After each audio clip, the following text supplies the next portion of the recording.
Je vous propose de vous intéresser à la pièce de théâtre de Shakespeare qui s'appelle King Henry V, le roi Henri V.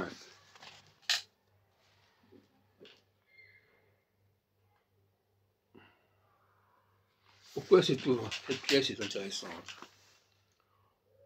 Elle est intéressante parce que on y parle beaucoup français.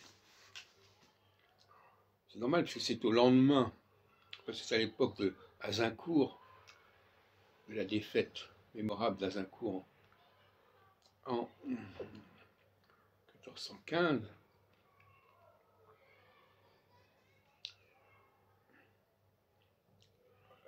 Et parmi les personnages,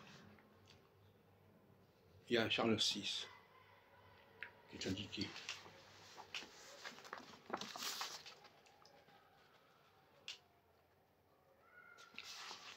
C'est l'époque qui va aboutir en 1520 au traité de Troyes, qui va renforcer les liens entre la France et l'Angleterre. Et ce qui est amusant dans cet ouvrage, dans cette pièce de théâtre, qu'on doit continuer à lire, à mon avis, et à jouer, c'est que une grande partie des dialogues est en français.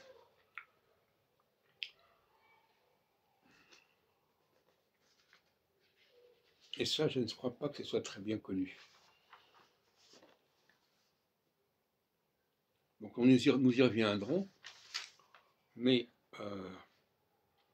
c'est d'autant plus amusant que les Anglais parlent un anglais qui est lui-même francisé. Donc on a à la fois une traduction française en anglais et un anglais qui est lui-même quelque part traduit du français, si on peut dire. Et, par exemple,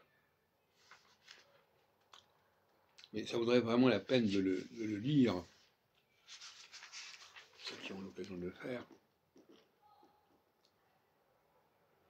Alors, je ne sais pas exactement comment ça se passe quand on joue Henri V de Shakespeare, mais il faut bien qu'il y ait des comédiens qui soient capables de lire le français, de parler français. Donc c'est un ouvrage, c'est une pièce de théâtre tout à fait emblématique de la collusion entre le français et l'anglais, d'autant plus que, linguistiquement c'est un fait, mais à l'époque, c'était une réalité politique.